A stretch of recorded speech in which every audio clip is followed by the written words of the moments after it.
महादेव्यः कुक्षीरत्नं शब्दजितवरात्मजं राजचन्द्रमहं वन्दे तत्त्वलोचनदायकम्। अहो अहो कृपाळुदेव मोक्षमार्गस्य नेतारं भेत्तारं कर्मपुभृतां ज्ञातारं विश्वतत्त्वानां वन्दे तद्गुणलब्धये। अहो अहो श्रीपूज्यपाद शिवसुखकारण उपदेशी યોગતણી આ માર્ગણા તે ગુણ થોડી જીનવીરનો કરશું ધર્મની પુઠ્ઠી રે। અહો અહો આચાર્ય શ્રી। સત્શ્રુતને નમસ્કાર, અસીમ ઉપકારી આત્માને નમસ્કાર, તારક ત્રિપુટીને નમસ્કાર, મહાવિત્રો મુરબ્બીઓ મુમુક્ષોને નમસ્કાર, સિદ્ધાંત ચક્રવર્તી શ્રી આચાર્યદેવને નમસ્કાર।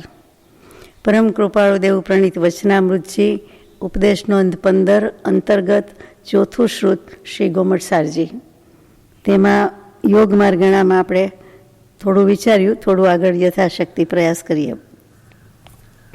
ગાથા નંબર 230 કાય યોગની વાત ચાલે છે, એમાં આગળ જઈએ। ઔદારિક કાય યોગ કોને કહેવાય એનું વર્ણન આવે છે। પૂરુ મહદુદારુરાલં વેયટ્ટો સંવિજાણ તમ હિ ભવમ ઓરાલિયમ તમુચ્ચૈ ઓરાલિય કાય જોગોસો। ઔદારિક શબ્દ ક્યાંથી આવ્યો? તો કે પૂરુ, મહદ, ઉદાર, ઉરાલ આ બધા પર્યાય શબ્દ છે। ઉદાર ઉપરથી ઔદારિક, ઉદાર એટલે કોઈ વસ્તુ આપવામાં, દાન આપવામાં ઉદાર કહીએ તે ઉદારની વાત નથી। ઉદાર એટલે મુખ્ય, પ્રધાન, મુખ્ય, મેઇનલી જે કહીએ તે મેઇન વન। તો એ જે મોટું કહીએ છીએ ઉદાર શરીર છે, તે ઉદાર શરીર શું કામ મુખ્ય છે? ઉદાર પરથી ઔદારિક, તો કે જે શરીરથી કર્મ પણ થાય, પણ ધર્મ પણ થાય અને મોક્ષે પણ જઈ શકાય તે શરીર, તે ઔદારિક શરીરની વાત છે। અને એનો જ બીજો પર્યાય શબ્દ ઉરાલ છે। ઉરાલ એટલે પણ એવો જ અર્થ થાય છે, એટલા માટે કેટલીક વખત ઔરાલિક વાપરવામાં આવે તો એ પણ ભૂલ નથી, એ પણ શબ્દ છે જ। ઔદારિક અથવા ઔરાલિક, આપણે ઔદારિકથી જ પરિચિત છીએ। પછી મહત, મોટું શરીર એટલે કે મહત્વનું શરીર, તો એ પણ ઔદારિક શરીર માટે જ વપરાય છે મહત શબ્દ। અને ચોથું વપરાય છે તે પૂરું, કેટલાક નામ રાખી દે છે પૂરું, એ પૂરું એટલે બીજું કાંઈ નહીં પણ મુખ્ય। એટલે ઔદારિક શરીરના ચારે ચાર પર્યાય શબ્દ થયા। હવે એ સ્થૂળ અર્થ થયો। હવે આગળ એના લક્ષણ શું છે એમ કહે છે, એનો આ તો નિરુક્તિ અર્થ એટલે કે વ્યુત્પત્તિથી અર્થ થયો। એ જ ગાથામાં આગળ લઈએ છીએ 230માં કે મનુષ્ય અને તિર્યંશનું શરીર બીજા બધા શરીર કરતાં સામાન્યપણે સ્થૂળ કહેવાય, એટલે કે મોટું કહેવાય, દેખાઈ આવે તેવું કહેવાય। કીડી મકોડાની સરખામણીમાં કે વનસ્પતિનું પાંદડું, ફળફૂલની સરખામણીમાં, એમ ઘણી બધી સરખામણીમાં સ્થાવર કંઈ તો દેખાતા જ નથી, પૃથ્વી કાંઈ અપકાય દેખાય છે તો પણ આટલું મોટું સ્વરૂપ નથી, એટલે એ બધાની સરખામણીમાં આનું શરીર સ્થૂળ કહેવાય છે। કોનું? મનુષ્યોનું અને તિર્યંજોનું। પછી એટલા માટે એને ઉદાર કે ઉરાલ કહેવામાં આવે છે। બીજું કે ઔદારિક શરીરમાં પરિણમન કરવા યોગ્ય જે કોઈ કર્મ અને નોકર્મ વર્ગણાને આકર્ષિત કરવાની આત્મામાં શક્તિ છે તેને ઔદારિક કાય યોગ કહેવાય છે। ઔદારિક શરીરની વ્યાખ્યા થઈ ગઈ, કાય યોગની જુદી થઈ ગઈ છે। તો હવે તો કે જે નોકર્મ વર્ગણાઓને આકર્ષિત કરવાની શક્તિ છે, રાગ દ્વેષ, લાઇક ડિસલાઇક વગેરે ભાવો વડે, કોની શક્તિ? આત્માની છે। તો આત્માની જે શક્તિ છે તેને કાય યોગ એટલે યોગ કહેવામાં આવે છે અહીંયા। અને પછી તો કે શરીરને અવલંબન છે, શરીર કે અવલંબન છે એટલે જે તે પ્રકારે શરીર ધારણ કર્યું હોય તેના આત્મપ્રદેશોનું પરિસ્પંદન તેને ઔદારિક કાય યોગ કહેવામાં આવે છે। જે પરિસ્પંદન એટલે જે મૂવમેન્ટ થાય છે, જે આંદોલન થાય છે, જે વાઇબ્રેટ થાય છે, જે ક્રિયા થાય છે તેને ઔદારિક કાય યોગ કહીએ છીએ। પેલું ઔદારિક શરીર છે, અને એ શરીર એના અવલંબનથી એને એમાં થાય છે તે જે પ્રક્રિયા થાય છે કોની શક્તિ વડે, તો કે આત્માની શક્તિ વડે જે પરિણમન થાય છે તે ઔદારિક કાય યોગ કહેવાય છે. એટલે જે શક્તિનું નામ યોગ અથવા યોગનું નામ શક્તિ. અને કેટલીક વખત એકલા યોગનો અર્થ બળ, વીર્ય, પરાક્રમ, ઉત્સાહ, શક્તિ બધા થાય.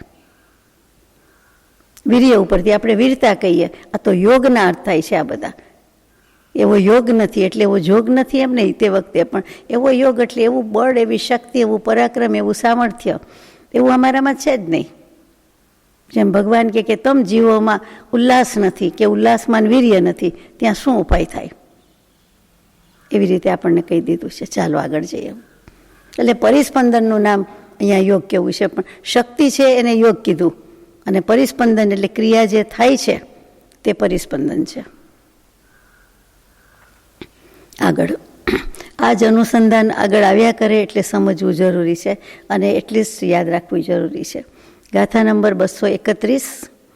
ઓરાલિય ઉત્તથમ વિજાણમિસ્સમ તુ અપરિપૂર્ણમ તમ જ્યોતિર્ણ સંપજોગો ઓરાલિય મિસ્સ જોગો સો. હે ભવ્ય, સંબોધન કર્યું છે.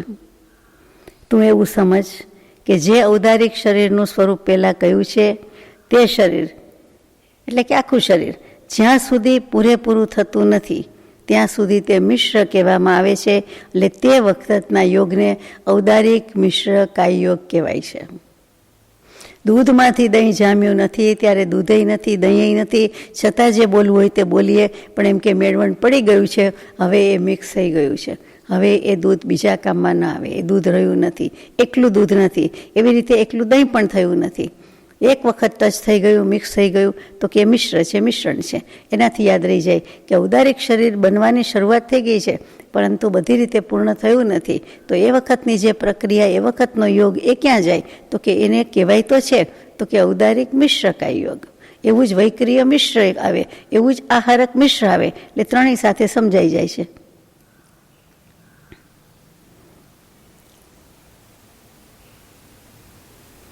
એમાં એને કાર્મણ વર્ગણાનું અવલંબન રહે છે, માટે મિશ્ર યોગ કહેવાય છે.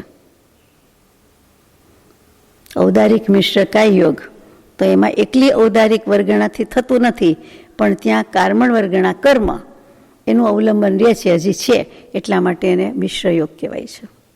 આપણે કહીએ ને કે મેળવણ એટલે શું? તો કે દહીં કે છાશના અંશ એ એમાં હજી ગયા છે દૂધમાં, પણ સંપૂર્ણપણે ભળી ગયા, જામી ગયા નથી, એટલા માટે દહીં કહેવાશે નહીં. એવું પછી થઈ જાય ત્યારે કહેવાય, એનું નામ અપાઈ જાય. આ વચ્ચેની પ્રક્રિયાના યોગ પણ નામ આપી દીધા છે. ગજબ છે કેવલ જ્ઞાન તો. ગાથા નંબર 232. હવે વૈક્રિયક કાય યોગની વાત આવશે. વિવિહ ગુણ ઇઢ્ઢિજુતમ વિકિરિયમ વાહુ હોદી વેગુવમ તિસ્સે ભવમ ચણેયમ વેગોવીય કાય જોગો સો. કેટલાય પ્રકારના ગુણ અને કેટલાય પ્રકારની વૃદ્ધિથી દેવો અને નારકના શરીરમાં આ વૈક્રિયક શરીર હોય છે, અને તેના દ્વારા જે યોગ થાય તેને વૈગુર્વિક ગ શબ્દ આવ્યો. વૈગુર્વિક એટલે આપણે ગુજરાતીમાં વિકુરવા, વિકુરવણ કરવું અથવા વિકુરવું એ કહીએ છીએ. તો કે વિકુરવણ એ મૂળ શબ્દ વૈગુર્વી, અને પછી એનું ગુજરાતીમાં અથવા તો આપણે કરીએ છીએ સંસ્કૃતમાં ક થઈ ગયો, ગનો ક, કનો ગ, એટલે વૈક્રિયક શરીર. એટલે બંને એક જ છે, વૈગુર્વિક કે વૈક્રિયક શરીર કાય યોગ થાય છે. કેવી રીતે થાય છે દેવો નારકોને? તો કે એના અનંતા ગુણ છે. અનંતા તો કહેવાય, હા, મનુષ્ય જીવ કહેવાય એટલે આત્માના ગુણ તો કહેવાય. અને વૃદ્ધિ,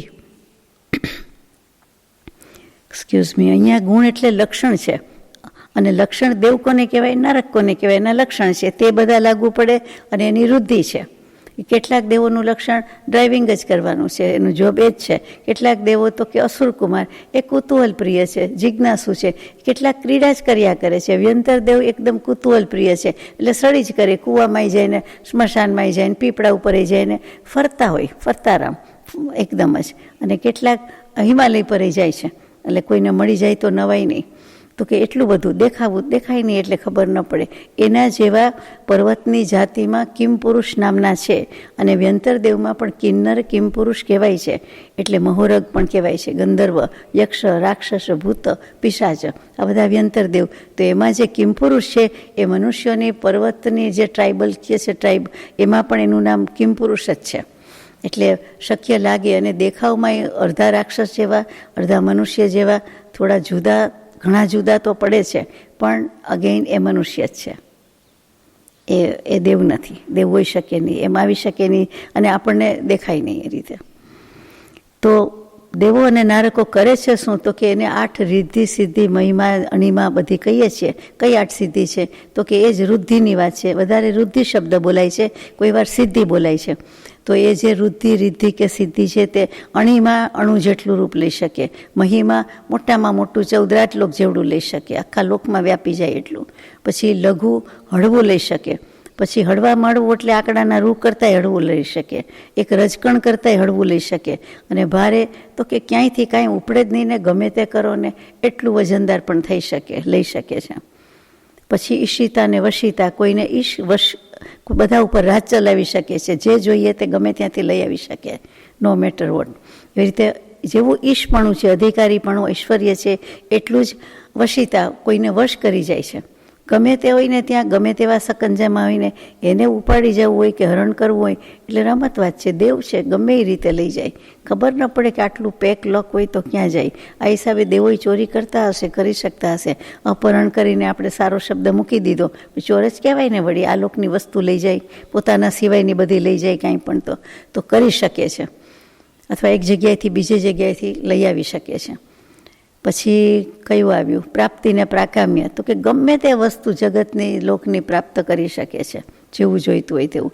અને પ્રાકામ્ય, એ પ્રમાણે ઈચ્છા શક્તિ પ્રવર્તાવી શકે છે, ગમે તે કોઈને કરી શકવાની કાંઈ પણ. બોલો, એટલે આ આવી 8 સિદ્ધિ જે શ્રી કૃષ્ણ મહારાજાને મનુષ્ય દેહે આ ભવમાં હતી, શ્રી કૃષ્ણજીના ભવમાં. એટલે તેમ છતાં શ્રી કૃષ્ણજી અમુક અપેક્ષાએ દુઃખી કહેવાતા હતા. જે અવ્યક્ત દુઃખ છે, આપણે વિચારી શકતા નથી, કલ્પી શકતા નથી, પણ હતું. એ વળી વાત ફરી કોઈ વાર વચનામૃતજીમાં તો લીધી હશે. તો આપણે વાત કરતા હતા કે વૈક્રિય કાયયોગ, તો આ 8 રિદ્ધિ સિદ્ધિ દેવોને છે, અને અહીંયા નારકોને પણ કેટલીક લખેલી છે કે એનાથી યુક્ત છે એવો. અને તેઓ શું કરે છે? તો કે નાના મોટા રૂપ લઈ શકે છે. આગળ જઈએ. નાના મોટા રૂપ લઈ શકાય. વિકુરવું એટલે રૂપાંતર પામવું. આમાં જ આવશે, પણ આગલી ગાથામાં આવશે કેવી રીતે કરે છે તે. દેવ અને નારકીના શરીરનું નિર્માણ જે વર્ગણાથી થયા કરે છે તેમાં એવી યોગ્યતા છે કે જેથી કરીને તે વૈક્રિય શરીર લઈ શકે છે, અને તેવી શક્તિ જે છે તેને વૈક્રિયક કે વિકુર્વિક વર્ગણા એમ નામ કહેવામાં આવે છે. જેમ ઔદારિક વર્ગણા હોય, આહારક વર્ગણા હોય, ત્યારે વૈક્રિય કે હુંય છું વૈક્રિય વર્ગણા. આપણે બોલવા સાંભળવામાં આવ્યું ન હોય એટલે નવું લાગે, પણ 23 વર્ગણા છે એમાંની એક છે. અને એનાથી નિષ્પન્ન થતું શરીર તે વૈક્રિયક શરીર છે, અને એના અવલંબનથી એના આત્મપ્રદેશનું જે પરિસ્પંદન થાય તેને વૈક્રિયક કાયયોગ કહેવામાં આવે છે. એ આપણે ઔદારિક પરથી સમજી ગયા છીએ. હવે કેવી રીતે થાય છે એની આગલી ગાથામાં છે. બાદરતે ઉવાઉ પંચેન્દ્રિય પુણ્યગા વિઘુવંતી ઓરાલીયમ શરીરમ વિગુવણપમ હવે જે સિમ. કેટલા જીવ વૈક્રિય શરીર કરી શકે અને કેટલા જીવ ન કરી શકે? આપણે કરી શકીએ, કેમ નહીં? આપણને હક છે, લબ્ધિ શક્તિ આપણામાં ન ડેવલપ થાય, બને પ્રાપ્ત ન થાય, પણ આપણી હક છે. કોના હક છે, કોનામાં હોઈ શકે એની વાત છે. બાદર તેજસ્કાય યશ એટલે અગ્નિ, હોળી માતા હોળી, એની જ્વાળા, અગ્નિ જ્વાળા, એવું કાંઈ પણ તેજસ્કાયમાં બીજું યાદ નથી આવતું સમજવા માટે. દીવાની રૂની વાટ પણ કહેવાય, એ જે બાદર તેજસ્કાયિક છે એમ. એટલે રૂપ બદલી જાય છે તે જોવાનું છે. હું કહું છું ને, એક જીવ બીજો જીવ, તો કે બીજા જીવ પણ આવી જાય અને પોતે પણ રૂપાંતર પામ્યા કરે, નાના મોટા શરીર થઈ જાય, અને આયુષ્ય નાનું હોય છે, ટૂંકું હોય છે, પૂરું થઈ જાય છે. એટલે બાદર અગ્નિકાય અને વાયુકાયના જીવ. હવા કેટલી સ્પીડમાં આવતી હોય છે, કેટલા કિલોમીટરની સ્પીડ, સાયક્લોન અને હરિકેન ને બીજાની તો વાત જ જુદી. એ સિવાય સામાન્ય વાવાઝોડું કે વરસાદ આવતા પહેલાંની થોડી શરૂઆત હોય તો પણ પવનના ઝપાટા સપાટા કેવા હોય છે, તો કે વાયુ કંઈ નહીં લાગુ પડે છે. એ જીવો પોતે પણ જન્મે મરે છે અને રૂપાંતર પણ પામે છે, નાનું મોટું રૂપ લઈ શકે છે. એટલે એ બધા તોફાની જ એક જાતના તત્વો કહેવાય. અને કોઈ દેવને માનો કે સમજવા માટે કે નારકના જીવને પણ વધારે દેવના જીવને એ આવી શકે છે અહીંયા હેરાન કરવું હોય કે આજે આ બાંધણી ગામને ખેદાન મેદાન કરવું છે તો યસ એક જીવ કરી શકે. હા, આવી રીતે જે વંટોળિયું વાવાઝોડું અથવા આ વખતે કોસ્ટલ બેઝ લેવો છે તો એનું કરી શકે. આ બધું આવી ગયું. અથવા આ તીર્થ આ જગ્યાએ આવ્યું તો એને મારે ખેદાન મેદાન કરવું છે. તો આવા બધા વાયુકાયના જીવો અને અપકાયના જીવો, અહીંયા અપકાય નથી લખ્યું પણ વાયુકાય છે, તો એ પવનના સપાટાથી જોરદાર 200-500 કિલોમીટર ને માઇલની સ્પીડે આવે તો શું થાય આપણને ખબર છે. આપણે તો કેટલોક અનુભવ પણ છે. તો કે એ અને જુઓ કે એની આંખને જ્યાં બેસે સ્થિર થાય ત્યારે જેમ કહેવાય કે હવે શમી ગયું કે પૂરું થયું. તો એ બધું શું છે એ સમજવાનું છે કે વાયુકાયના જીવ જ છે. પવનનું હોય તો વાયુકાયના, અપકાયના હોય તો પાણીના છે.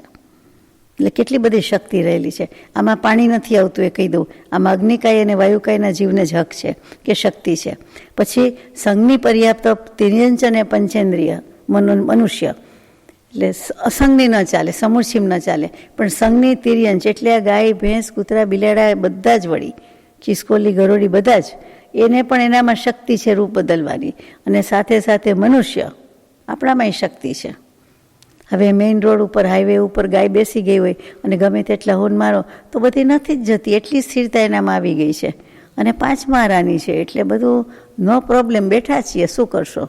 ગમે તે કરે પણ ન કરે, ઊભા જ ન થાય કે કોઈ કરે જ નહીં. તો ત્યારે આ તો ઊભા નથી થતા, પછી જરાક કહીને આ લગાડો કે ટચ કરો કે ઊભા કરવા માટે લાકડી કે કંઈ કરો તો નાનું રૂપ લઈને બેસી જાય તો શું કરો, ગાય અદૃશ્ય થઈ જાય. તો અદૃશ્ય થઈ જાય તો એના માલિકને ને બીજાને કેવું થાય કે ક્યાં ગયો જીવ, આમ કેવી રીતે અદૃશ્ય થઈ જાય.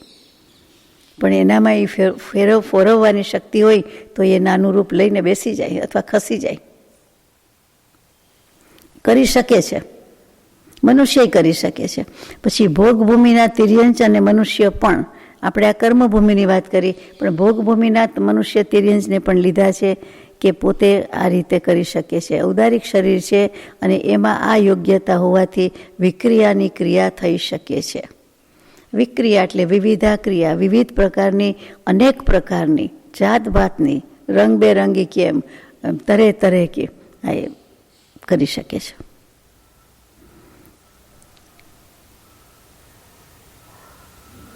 આ જીવોનું શરીર ઔદારિક છે, વૈક્રિયક વરઘેડાવાળે નિષ્પન્ન થયેલું વૈક્રિયક નથી, દેવનારકી જેવું નથી. આ અગ્નિકાય વાયુકાયની જ વાત આવી. તો પણ તેમાં વિવિધ આકાર લેવાની શક્તિ એટલે કે યોગ્યતા છે, કરી શકે છે. આપણે વાત થઈ ગઈ. હવે એમાં 2 ભાગ પડે છે, અપૃથક અને પૃથક. તો અપૃથક વિક્રિયા શું અને પૃથક વિક્રિયા શું, આ જ ગાથામાં છે. તો કે કેટલાક જીવને એમ થાય કે પોતાના ઉપર જ આકાર બદલી નાખે, કે જ્યાં બેઠા હોય જ્યાં હોય ત્યાંથી જ અલોપ થઈ જાય, અદૃશ્ય થઈ જાય અને એની બદલે સિંહ, વાઘ, રીંછ, સસલું જે કરવું હોય, બીવડાવવું હોય એ કરીને આવે, અથવા બીજું કાંઈ રૂપ કરે. પણ એ રીતે પોતાના શરીરનું જ કરી નાખે, એટલે કે એમાં જ એને કરી નાખ્યું. એટલે પૃથક નહીં કહેવાય, એને અપૃથક કહેવાય કે પોતાનું અભિન્ન, પોતાનામાં જ કર્યું.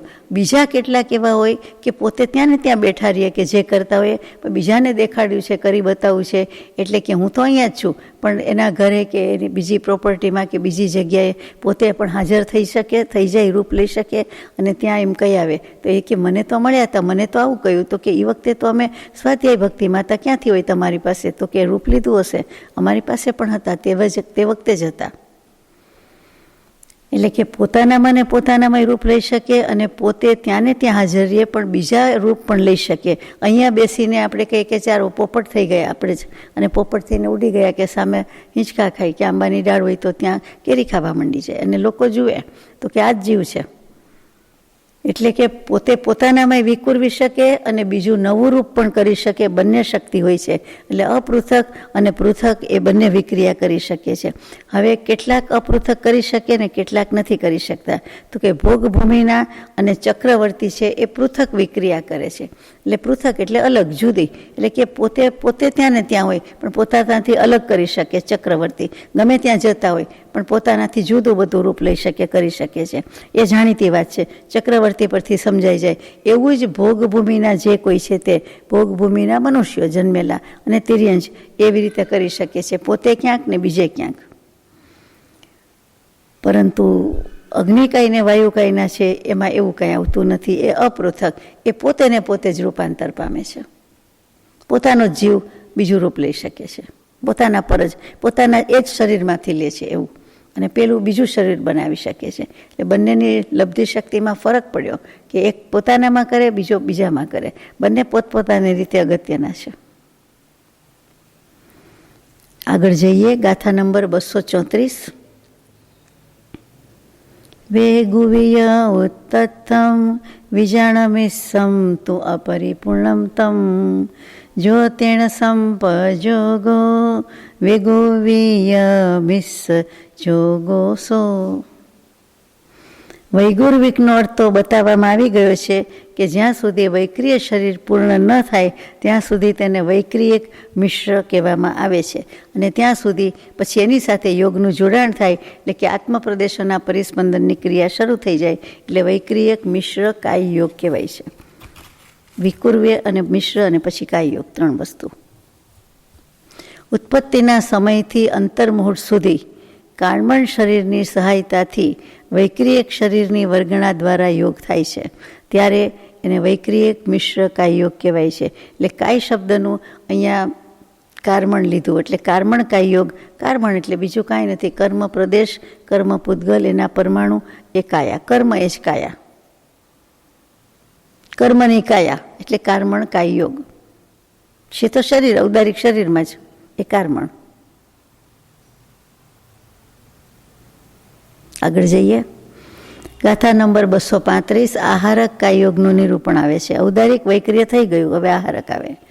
આહાર સુદયેણય પમત્ત વીરદસ્સ હોદી આહારમ અસંજમ પરિહરણઠમ સંદેહ વીણા સણઠમ ચ. આહારક શરીરની વાત આવે, આપણે થઈ ગઈ છે. આમ તો અસંયમનો પરિહાર કરવા માટે અને સંદેહનું નિવારણ કરવા માટે આહારક વૃદ્ધિધારી, એટલે કે આહારક શરીર નામ કર્મ બાંધ્યું હોય પૂર્વભવમાં તે જ કરી શકે. તે 6ઠ્ઠા ગુણસ્થાનકે રહેલા મુનિનો પુરુષાર્થ તે ભવનો પછી છે, પણ એના ઉદયમાં, એના નિમિત્તમાં આ જે છે તે કયું, તો કે આહારક નામ શરીર છે. આહારક શરીર નામકર્મ છે, નામકર્મની પ્રકૃતિમાં છે.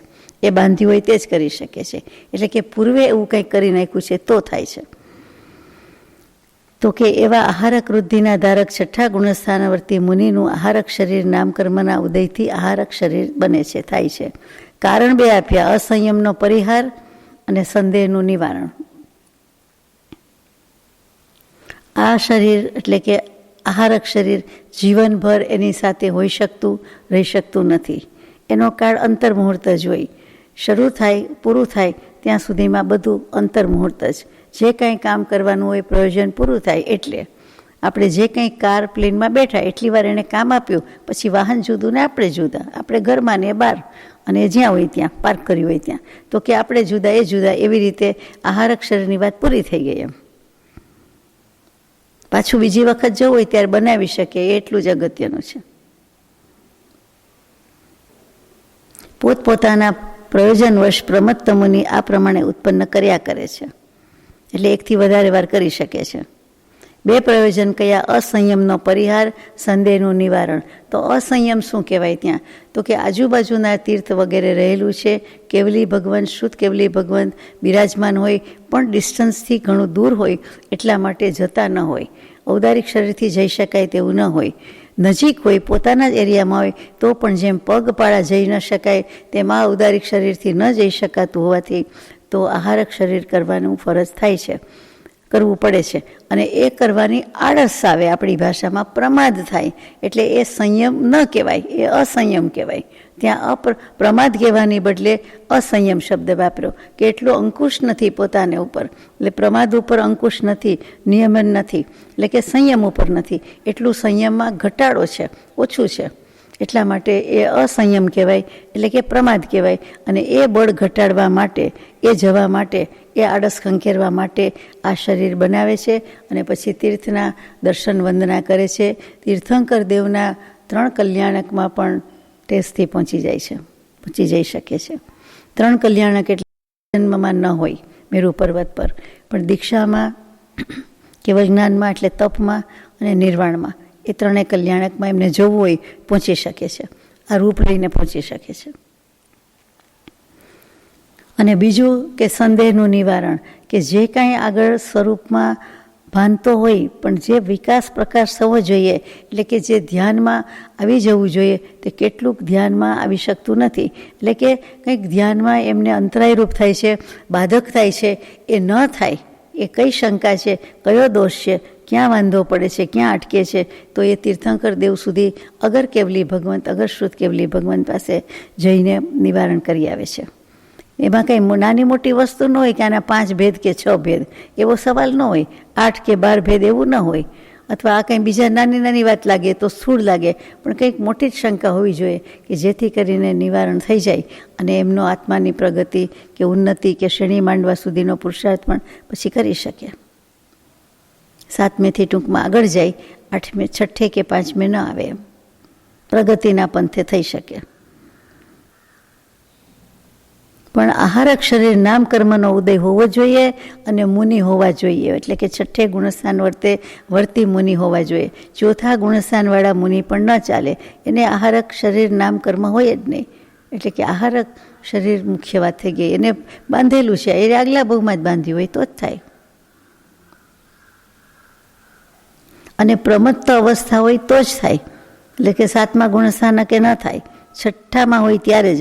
6ઠા 7મા વચ્ચે ઝૂલા ખાતા હોય છે, તો એ અંતર્મુહૂર્તની બધી વાત આવી, તો એ વખતે 7મે પહોંચી ગયા હોય, હિંચકો 7મા સુધી જાય, પોતાનું ગુણસ્થાન, પોતાની આત્મા, ત્યારે નહીં થાય. ત્યાંથી પાછા આવે, 6ઠે આવે, પછી જ થાય. એટલે ઘણા બધા નિયમ છે.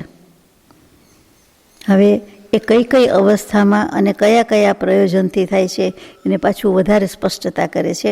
ગાથા નંબર 236. ણિયખેતે કેવલી દુગ વિરહેણી કમણ પહુદી કલ્યાણે પરખેતે સંવિતે ઝીણ દર વંદનઠ્ઠમ ચ. પોતાના ક્ષેત્રમાં કેવલી, શ્રુત કેવલીનો અભાવ હોવાથી બીજા ક્ષેત્રમાં કે જ્યાં ઔદારિક શરીરથી પહોંચી શકાતું નથી ત્યાં કેવલી, શ્રુત કેવલી ભગવાનના વિદ્યમાન હોવાથી, અથવા તીર્થંકર દેવનું દીક્ષા વગેરે 3 કલ્યાણક, એટલે દીક્ષા, તપ, યાને તપ મીન્સ કેવલ જ્ઞાન અને નિર્વાણ, એમાંથી કોઈ પણ એક કલ્યાણકમાં જવું હોય તો, અને જીન ગૃહ અને જીન ચૈત્યાલય જે કાંઈ છે તે, એમાં શાશ્વત અશાશ્વત બધા લઈ લેવાના. એટલે 3 લોકમાં જેટલા છે એટલા બધે જઈ શકે. તો તેમાં આહારક વૃદ્ધિવાળા 6ઠ્ઠા ગુણસ્થાનવર્તી પ્રમત્ત મુનિ આહારક શરીરના નામકર્મના ઉદયથી જ આ શરીર ઉત્પન્ન કરી શકે છે અને જઈ શકે છે. ઉદય પર ભાર છે કે એ હોવું જોઈએ. મૂળિયું હોય તો થાય ને બધું. ભાવના તો કરીએ, આપણે કરીએ ભાવના, પણ એ બને નહીં એમ. ગાથા નંબર 237 આહારક શરીરનું સ્વરૂપ બતાવે છે કે આ બનાવવું કેવી રીતે. આપણે કહ્યું ને કે આપણને મન થાય પણ થઈ શકે નહીં, તો આપણે રીત જાણી હોય તો કામ આવે, અથવા કેવું હોય તે કામ આવે. હવે બહુ તો ન બતાવે, પણ થોડું ઘણું મૂક્યું છે. ઉત્તમ અંગમ હિ હવે ધાતુ વિહીણમ સુહમ અસહર્ણમ સુહસંઠાણમ ધવલમ અથપમાણમ પસત્થુદયમ. આહારક શરીર જે કાંઈ બનાવ્યું હોય તે બનાવે તે એ રસાદિક ધાતુ રહિત હોય. રસાદિક ધાતુ એટલે શરીરમાં રહેલી, ઔદારિક શરીરમાં આપણે રહેલી 7 ધાતુ, લોહી, પરુ, વીર્યથી માંડીને જે કાંઈ છે તે બધું 7 ધાતુ મજ્જા વગેરે, ચરબી વગેરે બધું, હાડ માંસ જે કહીએ તે બધું, તો કે એમાંની એક પણ ધાતુ નથી. એ શરીરની ધાતુ કહેવાય, એ કાંઈ જ નથી. પછી સંઘિયણમાં એકેય સંઘિયણ નથી. સહનન એટલે સંઘિયણ, વજ્ર, ઋષભ નારાજ અથવા તો અત્યારનું છેલ્લું કિલિકા, સેવર્ત અને છેલ્લામાં છેલ્લું હુંડક, બિહામણું, એવો કંઈ રૂપ આકાર સંઘિયણ એવું એકેય નથી એમ. પછી સમચતુરસ સંસ્થાન હોય, એટલે કે ચારે બાજુથી એક સરખું હોય, પલાઠીવાળી હોય, પદ્માસન હોય, તો જમણા ઢીંચણથી ડાબા ખભા સુધીને, જમણા ખભાથી ડાબા ઢીંચણ સુધીને, પછી ઉપરથી નીચે એટલે કપાળથી નીચે પલાઠી સુધીને, એ જે ચારે બાજુ કયો તે એકદમ સમચતુરસ હોય. કોઈ પણ તીર્થંકર દેવના પ્રતિમાજી હંમેશા માટે નિયમ છે કે સમચતુરસ હોવા જ જોઈએ. 36 ઇંચ કહીએ એટલે બધી રીતે 36 ઇંચ ના જોઈએ, 33 જ થવું જોઈએ, 31 જ થાય. લંબાઈ, પહોળાઈ, ઊંચાઈ જે રીતે ગણો તે રીતે. ભલે આપણે જુદી જુદી રીતે બધું માપવાનો પ્રયત્ન કરીએ, પણ હોય એટલા જ, એને સમચતુરસ કહેવાય. તો કે એવા હોય, આ પૂતળું એવું હોય, સમચતુરસ હોય. એટલે આપણે લાંબુ માયનું હોય ઢીંગલીની જેમ, તો એવું લાંબુ પોળું એમ નથી. આ સમચોરસ છે, સ્ક્વેર છે. પછી ચંદ્રકાંત મણિ જેવું શ્વેત, કોઈની સાથે સરખાવ્યું નહીં, પણ જે બધા જેમ સ્ટોન્સ આવે, પ્રેશિયસ સ્ટોન્સ આવે, એમાં ચંદ્રકાંત મણિ છે, સૂર્યકાંત મણિ પણ આવે. તો ચંદ્રકાંત મણિ જેટલું સફેદ કહ્યું, એટલે ચંદ્ર જેવું સફેદ કહેવાની બદલે, ચાંદની જેવું કહેવાની બદલે ચંદ્રકાંત મણિ જ કીધું. ચંદ્રકાંત મણિ આપે કોઈએ જોયો છે? નહીં. એ ચંદ્ર પ્રકાશમાં મૂકીએ એટલે કે ઉપર આકાશમાં, નીચે આપણે જ્યાં ચંદ્રનું અજવાળું કે પ્રકાશ પડતો હોય ત્યાં, તો એ ઓગળી જાય, બિલકુલ ઓગળી જાય. અને ઓપલનો સેટ જોયો હોય, ઓપલ સ્ટોન બધાએ જોયો છે મોટે ભાગે, એ વ્હાઈટ હોય, પણ એમાં બધી જ ઝીણી ઝીણી ટિન્ટ હોય. એમાં ઓસ્ટ્રેલિયન ઓપલ સારા કહેવાતા હોય વગેરે વગેરે. તો કે એ જે ઝીણી ઝીણી ટિન્ટ છે એમાં આછી આપણે શિરાધમની દેખાતી હોય એવી બધી હોય, દેખાઈ આવે એવી હોય. તો કોઈ વાર પિંકિશ હોય, કોઈ વાર ગ્રીનિશ હોય, કોઈ વાર બ્લુઇશ હોય. એમ સપ્તધનુષ્ય કે મેઘધનુષ્ય મોટે ભાગે 3, 5, 7 કલર આવી જતા હોય એમાં, આછા. પણ મુખ્યપણે 3 દેખાતા હોય, પણ હોય ખરા બધા. તો કે એ જે છે એ ઓપલને કદાચ ચંદ્રકાંત મણિ કેવું હોય તો કહેવાય. એ રાખી જુઓ ચંદ્રપ્રકાશમાં, ઓગળી જતો નથી. મેં તો કરી જોયું છે. પણ ચંદ્રકાંત મણિ કાંઈક એનાથી જુદું આવતું હોવું જોઈએ, પણ છે ખરો, અસ્તિત્વ છે. તો કે એના જેવી સફેદાઈ મારે એટલે લાંબુ કરવાની ટેવ પડી ગઈ છે આમાં, કે સફેદાઈ એની વ્હાઇટનેસ કેવી હોય કે જેથી કરીને એની સાથે સરખાવ્યો છે. બીજી કોઈ વસ્તુ નહીં, મિલ્કી વ્હાઇટ નહીં, ચંદ્ર જેવું સફેદ નહીં, શંખ જેવું સફેદ, આ 3-4 રૂપમાં અપાતી હોય એમાંનું એકેય નહીં. પણ ચંદ્રકાંત મણિ એટલે વ્હાઇટ ખરું, પણ એમાં મિક્સ છે કલર. એ મારે કેવું છે, કલર શેડવાળું હોવું જોઈએ આ આહારક શરીર. ચાલો, આપણે એમાંથી મતલબ નથી, પણ નીકળી વાત. એટલે શુભ નામ કર્મના ઉદયથી, જુઓ પાછું એ નામકર્મ જોઈએ, એ શુભ અવયવવાળું જ બને. તો એમાં અવયવ ક્યાં આવ્યા? આકાર નથી, સંસ્થાન નથી. સંસ્થાન છે, સંઘિયણ નથી, પણ સંસ્થાન કહ્યું એટલે આકૃતિ, આકાર આવ્યો. એટલે પછી જે કાંઈ બધા અવયવ છે, તો શું મનુષ્ય જેવા આકારના કરતા હશે? આપણને પ્રશ્ન થાય. નીચે મૂક્યું છે, પણ એમાંથી તો એટલું જ સ્પષ્ટ થાય કે પ્રાણ કેવા પડે. આહારક શરીર જેટલા સમય પૂરતું, પણ કીધું શરીર નામ આપ્યું એટલે એને પ્રાણ તો કહેવા જ પડે. એટલે એમાં પ્રાણ હોય અમુક. ચાલો, અને એક હસ્ત પ્રમાણ એટલે એક હાથ લાંબુ પોળું કે લાંબુ કહીએ, અને એક હાથ એટલે શાસ્ત્રોમાં 24 અંગુલનું માપ છે કે 24 અંગુલ એટલે એક હાથ કહેવાય. અને પ્રશસ્ત નામકર્મના ઉદયથી ઉત્તમાંગ એટલે શરીર, શીર્ષક એટલે કે માથે કર્યું તે શીર્ષ, એટલે કે પોતાના ઉત્તમ મસ્તક, ઉત્તમ અંગ કહેવાય. એમાંથી આ ઉત્પન્ન થઈ શકે છે. હાથમાંથી, પગમાંથી, પેટમાંથી એમ ન નીકળે, પણ મસ્તકમાંથી જ નીકળે. તો મસ્તક ફાટી ન જાય, તૂટી ન જાય, ફ્રેક્ચર ન થાય, દેખાય નહીં પાછું આપણને. બધું કેવું છે નહીં? કેવલ જ્ઞાનની બલિયારી છે.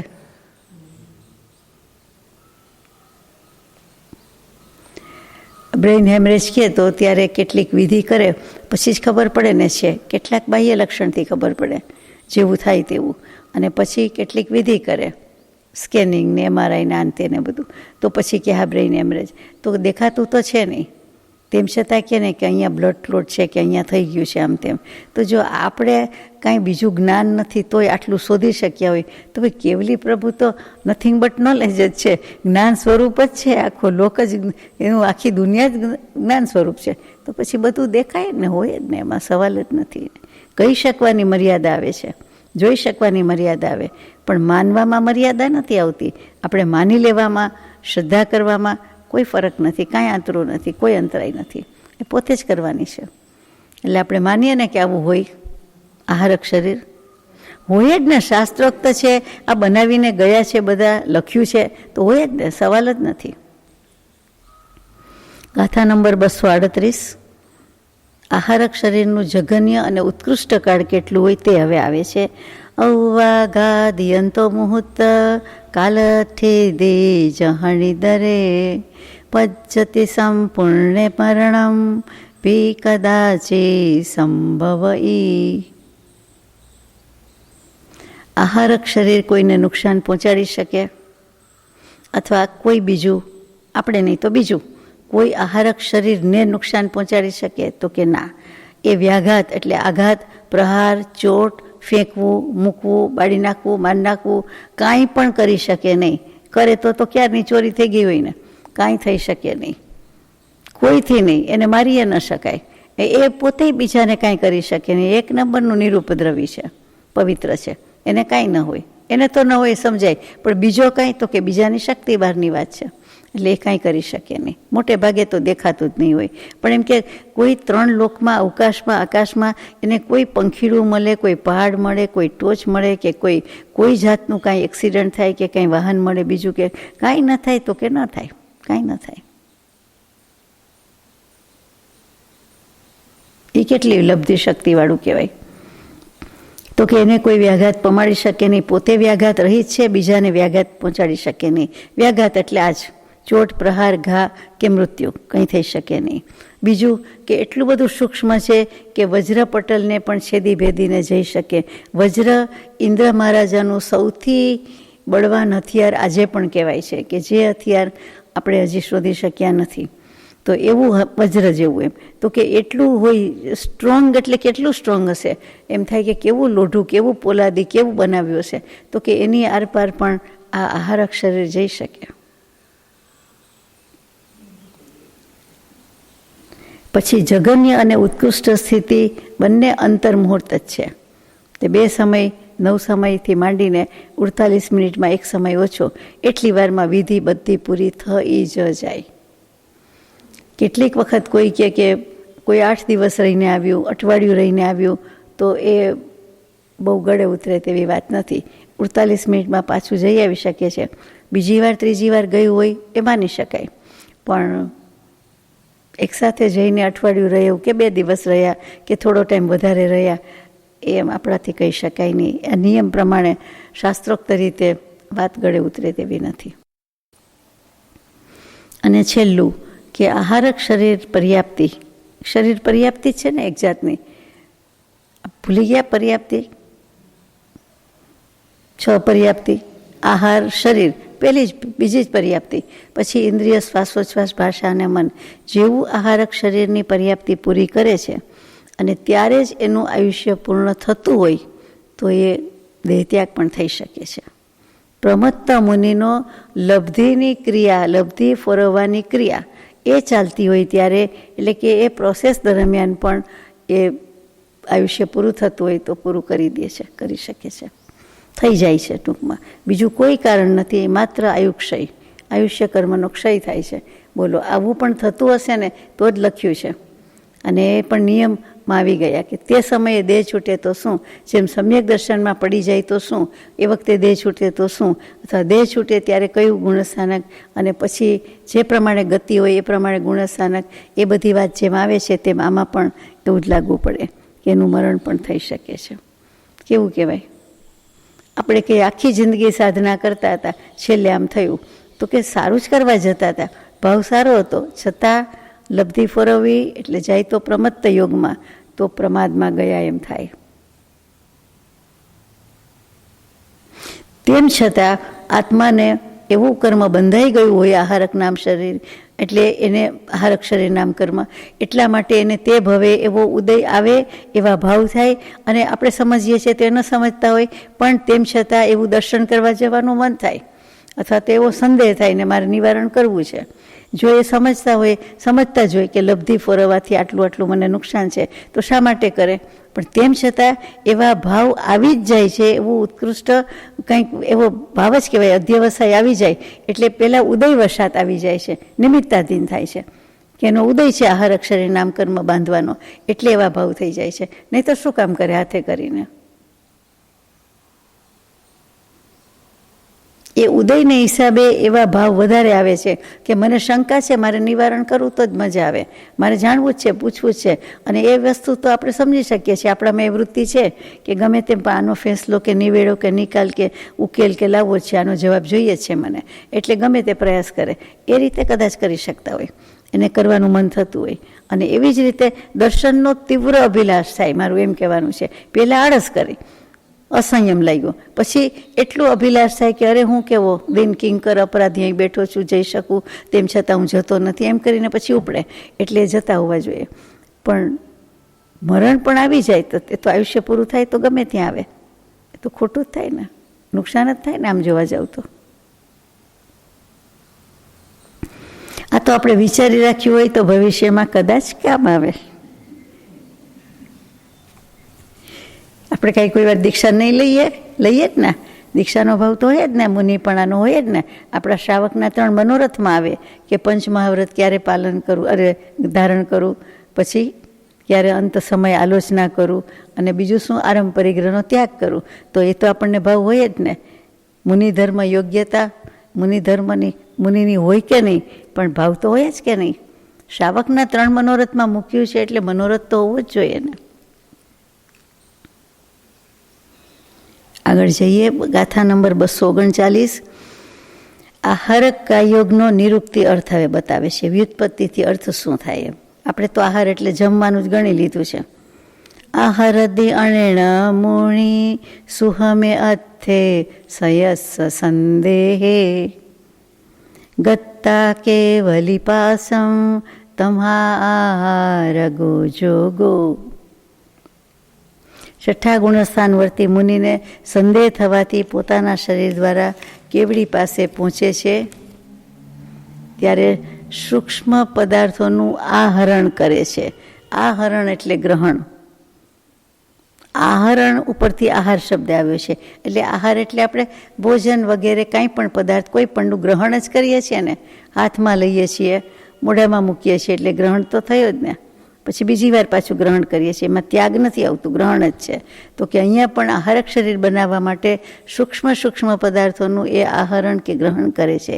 એટલા માટે આ શરીરથી થનારા યોગને આહારક કાય યોગ કહેવાય છે. એટલે આ વ્યુત્પત્તિથી કર્યું. વ્યુત્પત્તિ એટલે વ્યાકરણ શબ્દ, અને નિરુક્તિ પણ કહેવાય છે.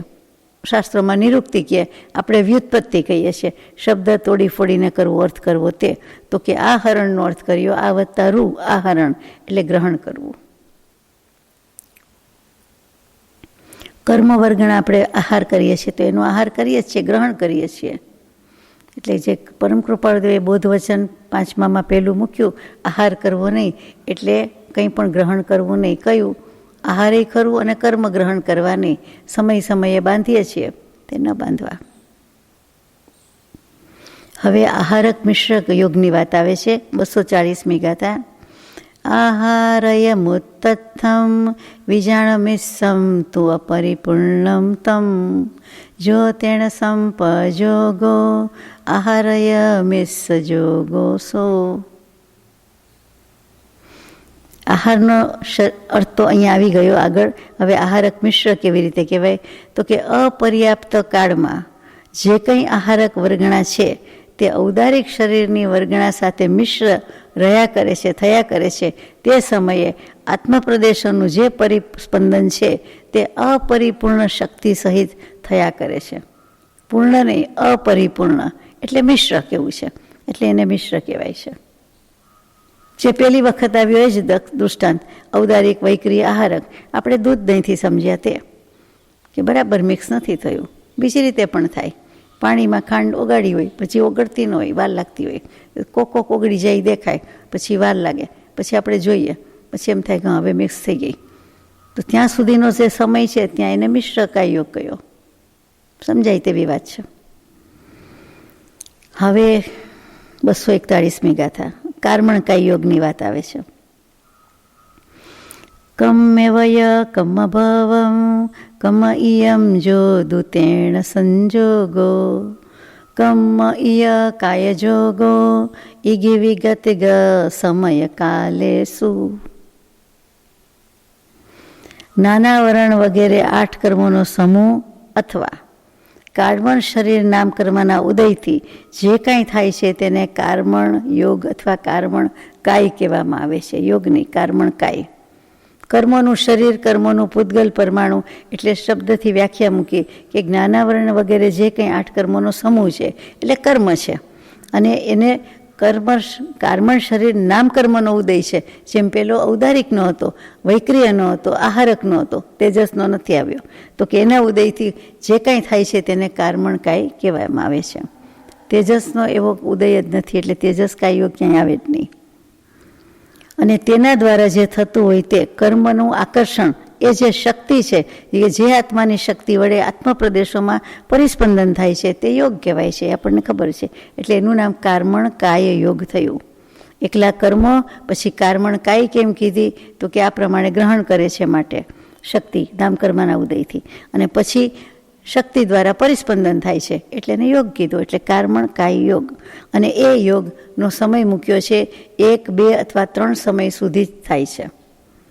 એટલા માટે જોતામાં તો બાજી સંકેલાઈ જાય છે. બોલો, એક અંતર મુહૂર્તમાં મેક્સિમમ અંતર મુહૂર્ત 48 મિનિટ્સ ગણો તો એક સમય ઓછો.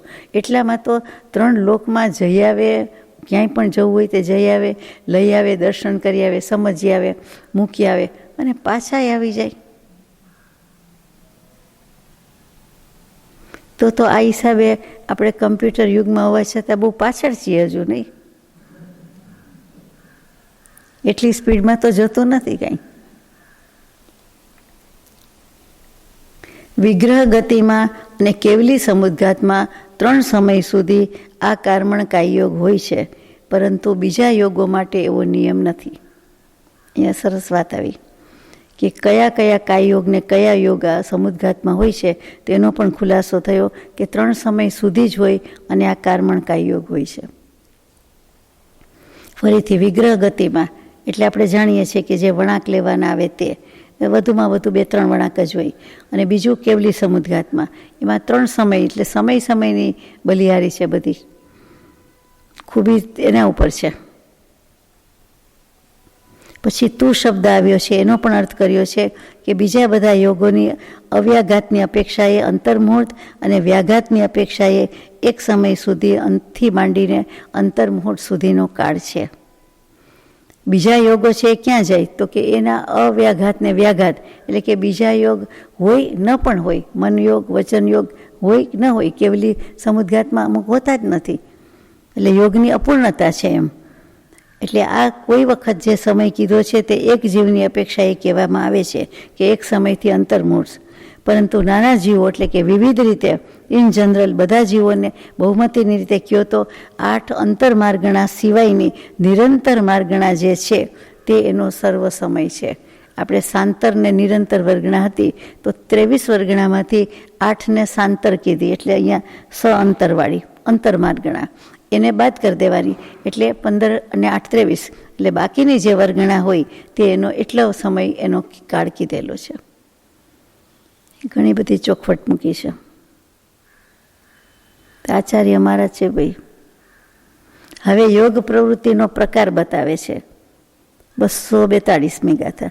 વેગુવિય આહારય વિકર્યા ન સમમ પમત વિરદમ હિ જોગો વિ એક કાલે એકેવય હોદી નિયમેણ. 6ઠા ગુણસ્થાનમાં વૈક્રિયક અને આહારક શરીરની ક્રિયા એક સાથે થતી નથી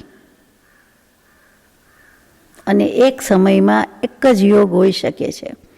જે કૃપાળુદેવના પત્રમાં ઘણીવાર ભાર આવે કે એક સમયે એક દ્રવ્ય બે ક્રિયા કરી શકે નહીં, એક સમયે કોઈ એક જીવને એક જ ઉપયોગ હોય, વધારે ઉપયોગ હોઈ શકે નહીં, એવું બધું. એટલે કે બીજી બધી બાબતમાં શતાવધાન કરે ત્યારે આપણે કહીએ કે બધાનો ઉપયોગ હોય, એ જુદી વાત થઈ, ત્યાં ઉપયોગનો જુદો થયો. અહીંયા જે કેવું છે તે એ ઉપયોગની વાત છે, અને અત્યારે હમણાં વાત છે તે યોગની વાત છે. તો કે એક સાથે નિયમથી યોગ એક કાળમાં એક જ હોય છે. અને છઠ્ઠા ગુણસ્થાનમાં જે વૈક્રિય આહારક શરીરની ક્રિયા કીધી એ બંને એક સાથે જ થાય. એટલે કે આહારક શરીર બનાવે ત્યારે વૈક્રિય શરીર એમાં આવી જ ગયું.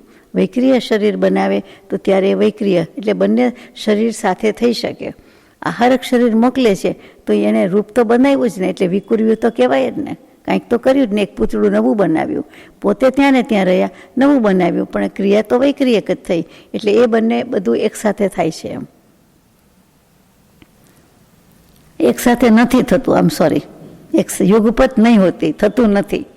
આહારક અને વૈક્રિય બંને એક સાથે ન થાય. આહારક શરીર બનાવે ત્યારે એમ વિચારી ન શકે કે હું પોપટ થઉં કે બીજું કંઈ ફોરવું, એ તો લબ્ધિ સમજવા માટે છે. ત્યારે બીજા રૂપે વિકુરવતા જ નથી, કંઈ કરતા જ નથી. કરી શકે છે પણ કરેલું સાંભળ્યું નથી, પણ માનો કે કરવું છે તો કરી શકે છે, એમ કહી દેવું છે. એક સાથે ક્યાં જ થાય? આ બાજુથી પૂતળું બનાવ્યું મોકલ્યું હોય તો એ બંને ક્રિયા સાથે તો થાય જ ને. પોપટ થવું હોય કે સિંહ થવું હોય તો પછી થાય કે પહેલાં થાય, પણ ત્યારે ન થઈ શકે. એમ એક સાથે એક વ્યક્તિ, એક મુનિ એક જ રૂપ લઈ શકે છે, એમ અનવર્થ થાય. બંને સાથે ન થાય એનો અર્થ એમ કે બંને સાથે નથી, પણ થઈ તો શકે છે જુદા જુદા. એક વ્યક્તિ એક સાથે એક જગ્યાએ જઈ શકે, બે પગ છે, બધી જગ્યાએ ન જઈ શકે, એના જેવી વાત છે.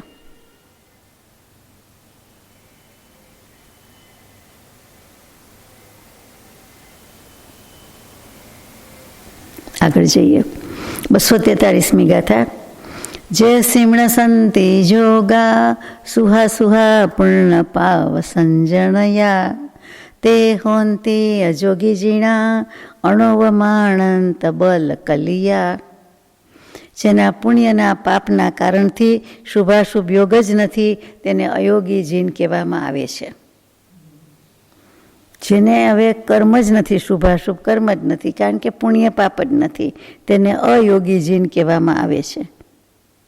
હવે યોગ નથી એટલે મને એમ થઈ જાય કે શક્તિ નહીં, બળ નહીં, ઉત્સાહ નહીં, વીર્ય નહીં, પરાક્રમ નહીં, એટલે સાવ કેવા કહેવાય? નિરાધાર, અનાથ, નિસહાય, અયોગ્ય કેવડી કેવા કહેવાય? તો કે એવું નથી, શક્તિ વિનાના નથી, નબળા નિર્બળ નથી. કોઈ કહે તો ખરા એનું બળ અનુપમ અને અનંત છે, એમ આમાં લખી દીધું છે, એટલે આપણે વાંચવું રહ્યું. એમ કહેવામાં આવે છે. તો એ એવા બળથી યુક્ત છે કે જે બળ અનુપમ છે, કોઈ સાથે સરખાવી શકાય નહીં, અને જે અનંત છે. એટલે સિદ્ધાર્થમાં જ થઈ ગયા છે, ખાલી આ લોકમાં છે એટલું જ, અયોગી બોલવા પૂરતું. તો કેવલીનું બળ તો સૌથી વધારે છે જ, તીર્થંકર દેવનું સૌથી વધારે, પછી નેક્સ્ટ કેવલી ભગવંતનું આવે, જો ખરેખર જ કરવાનું હોય કંઈ તો. પણ એક કહેવત, એક ઉપમા છે, કોઈ કંઈ કરવાનું નથી, શેના માટે બળ વાપરે, શેમાં વાપરે, કોઈ પ્રયોજન જ નથી. આગળ જઈએ. 244મી ગાથા. પણ જુઓ તો ખરા, અયોગી કેવલીને લઈ લીધા. યોગ વિનાના એટલે બળ વિનાના એમ નહીં માનો, એટલા માટે. હવે શરીરમાં કર્મ અને ન કર્મ આવ્યું એનો વિભાગ કરે છે, બતાવે છે બેનો શું ડિફરન્સ. ઓરાલિય વેગુવીય આહારય તેજણામ કમ્મુદયે ચૌણો કમ્મ શરીરા કમેવય હોદિકમ્મ ઈયમ. ઔદારિક, વૈક્રિય, આહારક, તેજસ, ચાર શરીર એવા નામકર્મના ઉદયથી નો કર્મ કહેવાય છે. ઔદારિક, વૈક્રિય, આહારક, તેજસ આ ચાર શરીરને નો કર્મ કહેવાય છે. નો કર્મ. અને કર્મ કોને કહેવાય? તો કે પાંચમું રહ્યું તે કર્મણ શરીર રહ્યું.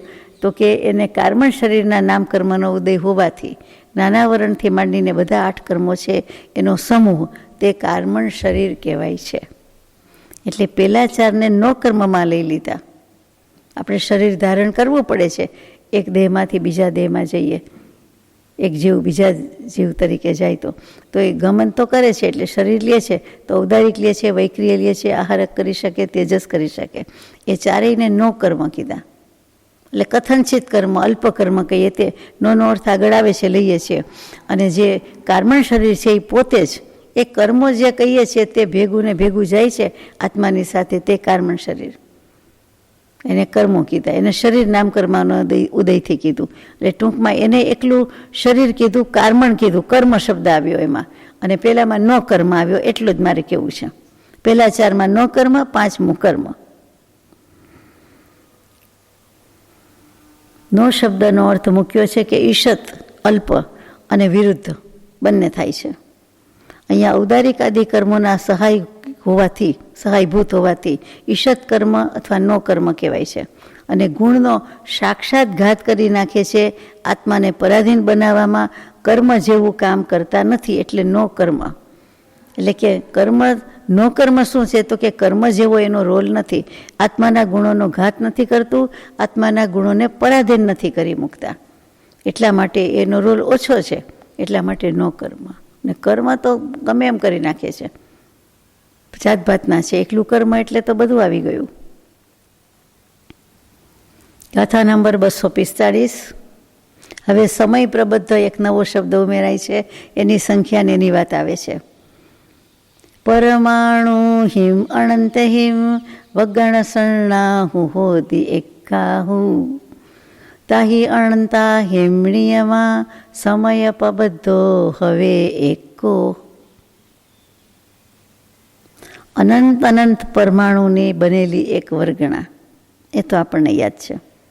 અને એવી અનંત વર્ગણાઓનો નિયમથી એક સમય પ્રબદ્ધ કહેવાય. આપણે આ બાજુ સમય કહીએ, અસંખ્યાત સમય વયા જાય છે તે, તો સમય સામે નાનામાં નાનું પરમાણુ કહીએ, પૂતગલ પરમાણુ. પછી એક સમયમાં કેટલા પરમાણુ રહી શકે એ જે કાઢવું હોય, સમયનું માપ કાઢવું હોય, તો એમાં શું આવે?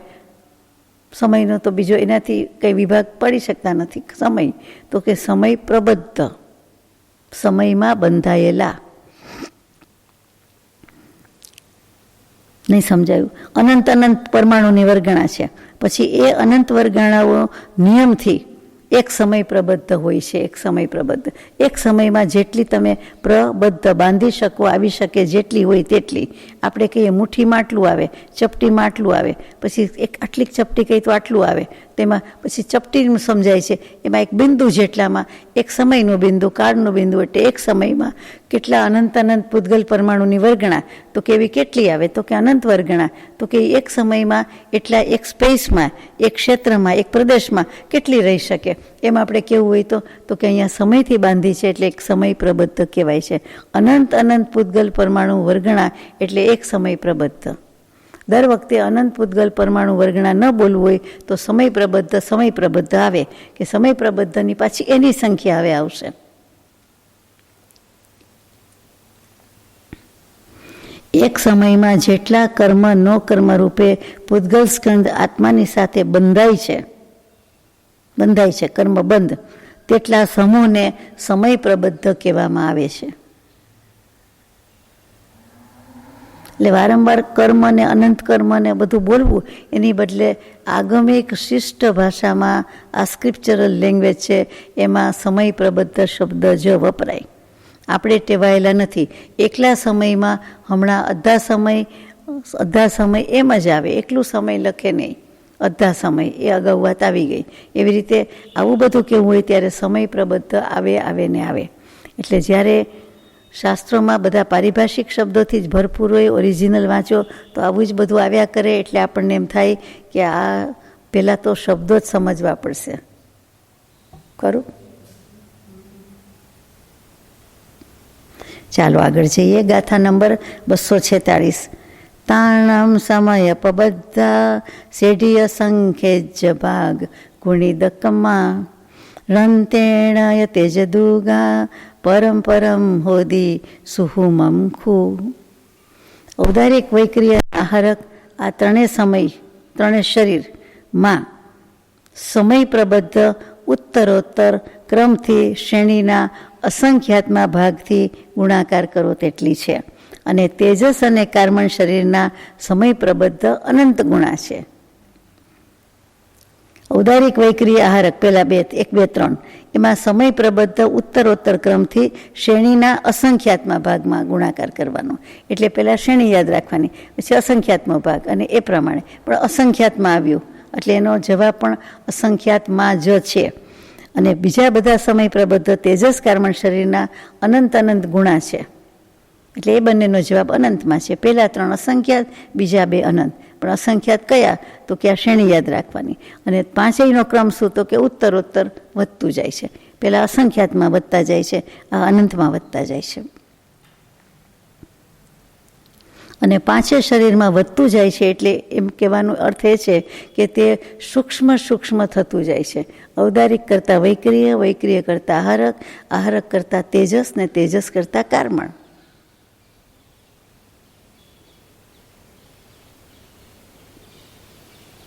ખરું ગણિત છે. ઔદારિક શરીરના સમય પ્રબદ્ધ અને વર્ગણાઓનું અવગાહના પ્રમાણ કે છે એ ગાથા લઈ લઈએ. 247. ઓગાહણાણી તાણમ સમય પબદ્ધણ વગણાણમ ચ અંગુલ અસંખ ભાગા ઉવરુવરીમ સંખ ગુણહીણા. આ શરીરના સમય પ્રબદ્ધ અને વર્ગણાની અવગાહનાનું પ્રમાણ સામાન્ય રીતે તો ઘનાંગુલનો અસંખ્યાતમો ભાગ છે, સામાન્ય રીતે. પણ વિશિષ્ટ રીતે આગળના શરીરના સમય પ્રબદ્ધ વર્ગણાનું અવગાહનાનું પ્રમાણ ક્રમથી, બધામાં ક્રમ બહુ છે. અસંખ્યાત ગુણા હીન છે, અસંખ્યાત ગણો ઓછો છે, વૃદ્ધિ નથી. અસંખ્યાત ગણો હીન એટલે ઓછો થતો જાય છે. એ સારી વાત છે. એને એ શું કામ? તો કે સૂક્ષ્મ રૂપ થતું જાય છે એટલા માટે. એટલે છોટી મૂક્યું છે અહીંયા નીચે કે સૂચિ અંગુલના અસંખ્યાતમાં ભાગને ગુણાકાર કરતાં ઉત્તરોત્તર છોટી હોતી ગઈ છે આ વર્ગણા બધી. એટલે અહીંયા આપણે આજે પૂરું કરવાનો પ્રયાસ કરીએ. અંતમાં ઉપાસના જિન ચરણની અતિશય ભક્તિ સહિત મુનિજન સંગતિ રતિ અતિ સંયમ યોગ ઘટિત સજાત્મ સ્વરૂપ પરમ ગુરુ.